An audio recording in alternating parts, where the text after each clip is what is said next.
김성환 평론가, 양지열 변호사 자리했습니다. 오늘 첫 번째 주제 보겠습니다.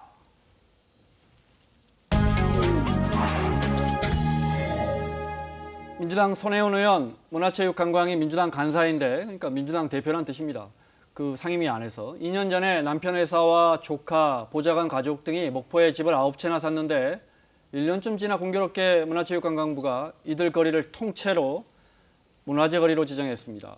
이렇게 되면 혜택이 좀 있는데 논란이 커지고 있고 손혜원 의원도 할 말이 많다는데 자세히 살펴보겠습니다.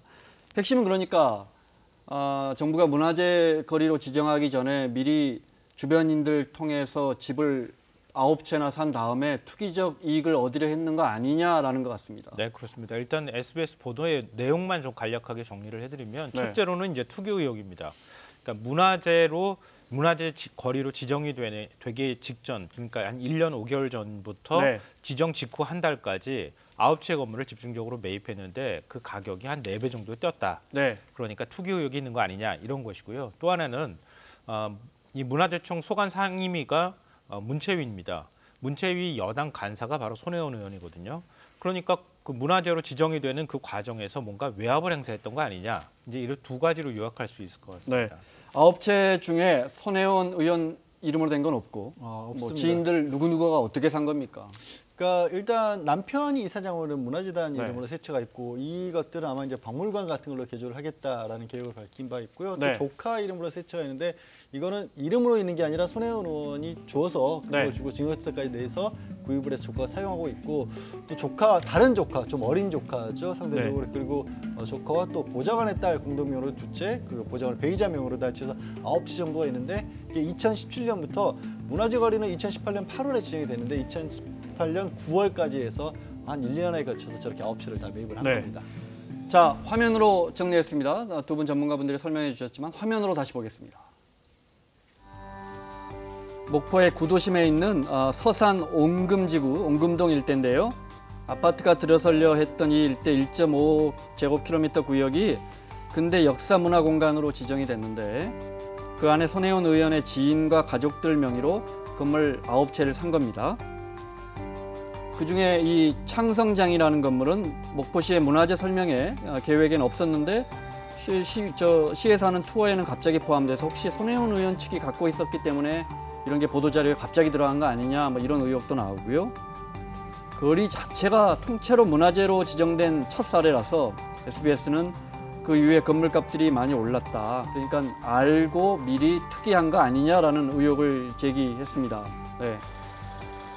말씀 들으신 것처럼 이런 문화재 지정에 문화재청을 관할하는 문화체육관광위 여당 간사가 손혜원 의원이었기 때문에 혹시 무슨 배경이 작용했던 거 아니냐 뭐 이런 의혹입니다. 그러면 중요한 건 이제 투기 의혹부터 살펴보죠. 투기라면 쉬쉬하면서 샀을 텐데 또 특히나 자기 이름으로 안 사고 차명으로 조카 이름으로 돈 줘서 사고 이랬다면 차명으로 했다면 알리지 않고 했을 텐데 그 당시에 2017년에 집을 한참 사들이고 있을 때 그런데 손혜원 의원이 이렇게 공개적으로 말하고 다닙니다. 그걸 저희가 그 화면을 입수했는데 들어보겠습니다. 이 적산가옥을 제대로 살리는 길은 누군가가 제대로 이 목포의 적산가옥을 원상복귀를 해서 되돌려서 살리면서 그 역사적 가치 위에 예술적인 그런 호흡을 불어 넣어준다면 가호만 그 일을 시작한다면 전 동네가 살아날 거라고 생각을 했습니다. 그래서 제가 제 가까운 조카딸한테 얘기를 했습니다. 조카한테 목포에 갈래? 라고 물었습니다. 네가 갖고 있는 돈을 통틀어서 그 목포에 작은 집을 한두 개 사서 네가 살면서 거기서 뭐 게스트하우스를 하든지 카페를 하든 고모가 도와주겠다. 자, 정리하면 이런 겁니다. 이 지역에 오래된 근대 유물 같은 건물들이 많이 허물어져 가고 있으니까 그걸 사서 보존합시다라고 자꾸 이야기하면서 저도 조카한테 말해서 조카한테 돈 주고 사자고 했어요라고 밝힙니다. 그러니까 뭐 이것만 얘기한 게 아니고 SNS를 통해서도 본인이 공개를 했었습니다. 그러니까 이번에 이제 반박을 하기 위해서 공개한 게 아니고 이미 조카 그러니까 지금 건물 세 채를 소유하고 있다고 하는 조카를 얘기하는 거고요. 네. 그 조카가 연극 배우를 하고 있고 이 경리단길에서 와인바를 운영하고 있는데 굉장히 좀 어려웠었다고 합니다. 새해를 생활이. 내기도 어려웠고. 네. 그래서 조금 이렇게 어렵게 사느니 차라리 목포로 가서 그곳에 가서 뭐 건물도 리모델링해서 가서 살아보는 게 어떻겠느냐. 뭐 연극 활동도 거기서 하고 이런 내용이 SNS에 사실 등장하는 손 의원이 겁니다. 올린 SNS 보면 고모와의 대화 내용을 이렇게 캡처해서 자기가 올린 겁니다. 네. 그러니까 이제 그 말씀하신 돈 받는 그 조카딸이 아니 고모 뭐 굳이 그렇게까지 해서 얻는 게 뭐냐 물어보니까 우리가 이렇게 집을 사서 고친 걸 보고 흉내내면 사람들이 그 집을 허물지 않고 다시 우리 따라서 흉내내면서 고치면서 그 구도심이 살아날 거다 이러는 거죠. 네. 그리고 조카한테 본인이 도와줬다고 하는 내용도 들어가 있어요. 그리고 알겠습니다. 그러면서 이 지역, 그러니까 목포 지역 주민들이겠죠. 그 당시입니다. 그러니까 2017년 이야기를 하고 있습니다. 2017년부터 이 지역 이제 손 의원의 친척과 지인들, 보좌관 남편까지 집을 사기 시작하는데 그러면서 이 지역 목포 지역 주민들한테 그 집들을 팔지 말고 보존하자고 호소합니다. 들어보겠습니다. 서산 온금 지역은 그 중에서도 최고의 자리고 최고의 문화유산이 살아 숨쉬는 곳입니다. 저는 목포 구도심의 그 옛날 집들에 사시는 분들께 제가 간곡히 말씀드립니다. 집 팔지 마시고요. 그냥 그 자리를 지키고 여러분들이 조금만 한 1, 2년만 참으신다면 그 집으로 인해서 여러분들의 노후가 행복하고 왜냐하면 지금 문재인 정부에서 연간 10조 가량의 도시 재생 사업을 할 것입니다. 자, 그러니까 나도 조카 통에 투자할 테니까 여러분도 팔지 마세요. 그 노후 도심, 노후 도심이 아니죠.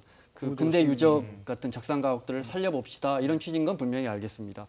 그렇지만 뭐 우리가 제 남편 회사를 통해서 전부 몇 채를 정확하게 샀습니다라고는 그렇게까지 밝혔으면 더 좋았을 텐데 그런 아쉬움이 있고요. 뭐 그렇죠. 근데 이제 그런 거면 왜 그러면 그렇게 좋은 거면 본인 이름으로 사지 않느냐라는 얘기도 그 질문도 있는데 궁금합니다. 네. 직접적으로는 아까 잠깐 얘기가 나온 것처럼 조카가 거기서 일을 현재 하고 있고 컵십도 하고 있고 저 조카 명의로는 처음에 집을 살 때는 손으로부터 돈을 지원을 받아서 샀는데 나머지 집을 가진 걸로 대출도 받고 해서 게스트하우스로 사고 있는데 지금 아직 대출 실행 같은 게 좀 안 됐다고 하는 거예요. 그러니까 간접적으로 저기에 들어가서 살 수 있는 사람을 도와주는 작업을 했다는 거고 손 의원 같은 경우는 직접적으로는 아까 이제 문화재단을 가지고 있는 남편이 이사장으로 있기 때문에 현재도 종합박물관이 수도권에 있는데 그걸 저쪽에서 옮겨서 나전칠기 같은 것을 전시하는 박물관을 크게 만들겠다는 겁니다. 그거는 이제 어떻게 보면 이제 직접 투자를 한 것일 텐데 그건 문화재단 이름으로 투자가 아니라 하여튼 출자를 한 것이겠죠. 네. 그 당시에도 지금 방금까지 보신 SNS는 그때 당시에 그런 해당이 되는 적산가옥들 또는 자신이나 지인들이 샀던 적산가옥들에 대해서 그 숨기지 않고 이렇게 뭐 이렇게 돼 있습니다라고 막 홍보하면서 올린 SNS를 보신 겁니다. 당시에도 손혜원 의원이 이런 적산가옥들을 살리려 한다라는 지역의 평가와 함께 일부에서는 그러면서 투기하는 거 아니냐라는 의혹이 당시에도 있었습니다. 여기에 대한 손 의원의 당시의 입장을 저희가 역시 확보했는데 들어보겠습니다. 제가 증여를 한다든지 돈을 빌려줄 수는 있지만 저는 제 이름으로 목포에까지 내려가서 뭐 집을 사고 싶고 그런 생각은 꿈에도 없는 사람입니다. 제가 차명으로 땅 투기한 증거 갖고 오시면 제가 전 재산을 드리겠습니다. 어쩌면 통영이나 목포에 제가 재단에서 제 재산을 이제 털어 넣어서 그런 나전치기 양성소를 만들다가 제가 죽을 때쯤에는 어디다 기증을 하고 갈지는 모르겠습니다만은 땅값을 올리면서 그 목포에 투기를 하고 싶은 마음 꿈에도 없는 사람이고요. 자, 여기까지 보면 어찌 됐건 출발은 워낙 뭐 디자인을 전공한 사람이고 이런 좀 문화재 쪽으로 관심이 많았기 때문에 저런 오래된 적산가옥들을 보면서 살려보자 운동을 하면서 자신이 돈도 투자하고 주위 사람들에게 보좌관에게도 좀 한 1억도 안 되는 돈으로 한 채 살 수 있어. 안 그러면 저거 다 허물어져. 괜찮을 거야 라고 산 것 같아요. 네. 뭐 저항상으로 보면 그렇다고밖에 볼 수가 없는데요. 사실은 저도 예전에 군산에 갔을 때 군산에도 적산 가옥들이 다 허물어져 가고 있었거든요. 그걸 좀 샀으면 어떨까 하는 생각을 가져봤던 적도 있었습니다. 근데 목포도 저도 가봤지만 저 지구가 적산 가옥들이 굉장히 많은 지구였는데 제대로 보존이 안 됐거든요.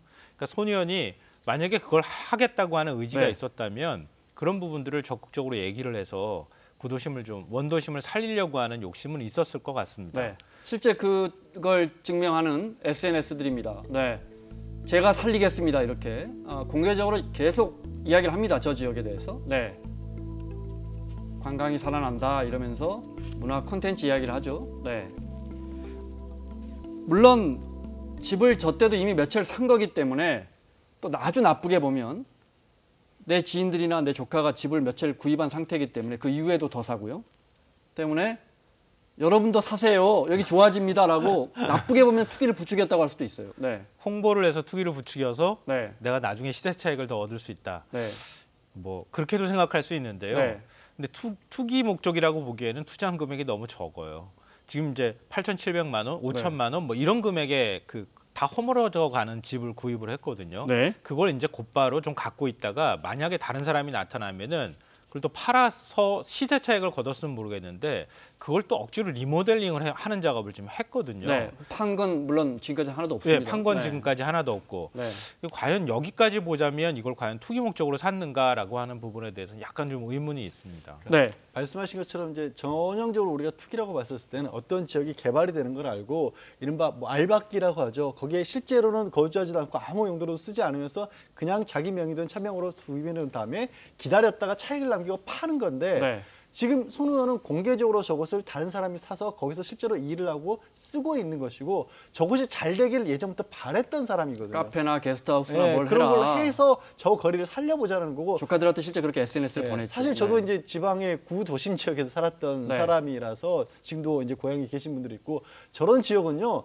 누가 나서든지 어떻게 좀 살려주기를 간절히 바라는 게 지역 주민들의 거의 한결같은 소망이에요. 지방 소도시에 살아본 경험이나 살고 계신 분들은 제가 어떤 말씀 드리는지 너무 쉽게 이해하실 텐데 아마 수도권에서 9채 집 그러면 당장 눈이 휘둥그레질 수도 있을 것 같아요. 하지만 말씀하신 것처럼 저 9채 통틀어서 한 3억 원 가량의 서울이라면 어떤 건 뭐 5천만 원 정도고 전셋집 얻을 정도의 자금이었던 겁니다. 그런데 이제 저걸 사서 고쳐서 카페도 하고 하면 지금 경주도 그렇고 얼마나 많은 인파가 몰리고 우리 것도 좀 보존할 수 있으니까 더욱 좋습니다. 또 수익도 올릴 수 있고요. 근데 어떤 건 예를 들어 지금 문제가 됐던 창성장 같은 경우에 고쳤는데 그러면 이제 근대 어떤 우리 주택 양식이니까 적산가옥 그걸 좀 살려야 되는데 어제 SBS 보도에 보면 이거 완전 유럽식으로 고쳐놓고 무슨 보존이냐 또 이런 지적도 해요. 저거는 내부 겉에 보이는 거하고 내부하고는 좀 다르다고 합니다. 그리고 저게 북유럽풍이라고는 얘기를 하지만 처음에 리모델링 하면서는 지금 예전의 적산가옥 모습이 거의 남아있지 않은 상황에서 겉에 건물들 더 씌워져 있던 거거든요. 그거를 다 뜯어내고 겉 모양만 저렇게 좀 예쁘게 바꿔놨다는 겁니다. 그러니까 가옥 형태를 살리면서도 어떻게 보면 겉모습은 좀 현대식으로 리뉴얼을 한 거, 새롭게 리모델링 한 거겠죠. 그 다음으로 중요한 게 어쩌면 이게 제일 중요한 것일지도 모르겠습니다. 손 의원이 문화체육관광의 간사였기 때문에 문화체육 간사, 민주당 간사란 말은 문화재청은 물론이고 문화부에서 아주 굉장히 무서운 사람이고 힘이 센 사람이라고 저희가 단정 지어도 됩니다. 근데 혹시 여기가 분명히 지정될 걸 알고 어쨌든 얼마라도 자기 주머니에서 돈이 나갔으니까요. 조카한테 증여하고 합법적으로 증여세까지 다 냈지만 알고 했는지 또는 사놓은 다음에 문화재청이나 정부에 뭐 압력 내지는 청탁했는지 그런 의혹은 충분히 가능해요. 그러니까 그거는 정황상으로 볼 때는 알았을 가능성을 배제하기 어렵다고 저는 생각합니다. 그러니까 본인 스스로가 목포의 원도심을 좀 살려서 많은 국민들이 목포의 문화재를 좀 많이 볼 수 있도록 하고 좀 원도심도 활성화시켜야 되겠다고 하는 생각을 언제부터 했는지 모르겠지만 그 생각이 시작된 시점을 좀 가늠하기 어렵다는 거예요. 그리고 문화재로 지정할 때 그 과정에서 어떤 역할을 했는지가 지금 명확하게 드러나지 않고 있는데 다만 문화재청에서 얘기하기로는 작년에 국회에서 이 지역을 문화재로 좀 지정하면 어떻겠느냐라고 하는 제안을 했고 문화재청도 그 사실은 알고 있었다고 합니다. 다만 문화재청에서 그 지역을 문화재로 지정을 하기 위해서는 문화재위원회 위원들이 내려가서 실사를 다 거쳐야 하거든요. 그러니까 그 실사를 거쳐서 엄중하게 한 것이고 네. 손혜원 의원 주장은 그냥 의견일 뿐으로 자기들은 받아들였다 이렇게 설명을 하고 있는 상황입니다. 네. 뭐 그 부분도 당 차원에서도 조사를 하고 뭐 의혹이 불거졌으니까 좀 더 투명하게 드러났으면 좋겠습니다. 근데 지정되고 리모델링하는 비용을 문화재 거리로 지정이 되면 대부분 다 정부 보조를 해주는데 확인 결과 손혜원 의원이 산 9채의 집은 그걸 신청조차 안 해서 받아 쓴 돈은 없어요. 없습니다. 그러니까 네. 오해가 그러니까 문화재 거리를 1.5km를 거리 통째로 지정하는 것은 이번이 처음이라고 합니다. 그런데 그렇다고 해서 그 안에는 모든 건물들이 다 혜택을 보는 건 아니고 실제 뭐 지금 된 게 적산가옥 형태 아니겠습니까? 네. 그 적산가옥으로서 이 문화재청에서 뭔가 보존의 어떤 필요성이 있다고 인정되는 것들에 대해서 지원금을 지급을 하는데 네. 신청조차 하지 않았다는 겁니다. 9채에 대해서. 지금까지 한 15채 정도가 지원을 받았는데 손혜원과 주변 사람들의 건물들은 그 신청도 안 대상이 했다. 아니었고 신청도 안 했다라는 겁니다. 네. 세금 들어간 건 없습니다. 그러니까 네. 본인 주장은 그렇습니다. 연간 500억 원 가량이 지원이 되는데 네. 손 의원 쪽에서 받은 건 없다는 없다. 거죠. 알겠습니다. 마무리해야겠는데 조카든 보좌관이든 야 우리가 저거 살리자. 돈 내고 좋아질 거야. 저기서 너가 살아도 돼. 안 그러면 저거 아파트로 허물어져. 우리가 저걸 보존해 보자. 물론 그렇게 이야기하면서 야, 이거 지구 지정되면 집값도 오를 수도 있어라고 말했는지는 그건 사람의 마음이라 확인 안 됩니다. 네. 그렇게 되면 이제 투기가 들어가는 거지만. 그렇죠. 네. 근데 그럼- 저는 네. 그런 점에서 사실은 조금 명분이 떨어지는 것은 뭐냐면 보좌관의 부인 네. 그리고 보좌관과 조카가 같이 건물들을 샀다는 거예요. 네. 굳이 그렇게까지 할 필요가 있었겠는가라고 하는 생각은 들어요. 보통은 그렇게 잘 안 하죠. 네. 알겠습니다. 제가 그 말씀을 굳이 정리해서 말씀드린 이유는 정말 선한 의도로 시작은 했을 것 같아요. 그렇지만 문체위의 여당 간사인데 혹시 오해를 살만하지 않나 신중했어야 되는 거 아닌가 이런 지적은 충분히 가능해 보입니다. 가능하죠. 그런 부분들이 근데 이제 초기부터 네. 아까 말씀드렸듯이 비공개로 했다라면 그런 오해의 소지가 더 깊어질 텐데 네. 그런 부분은 적어도 공개를 처음부터 시작했고 취지를 밝히고 시작한 것이기도 하고요.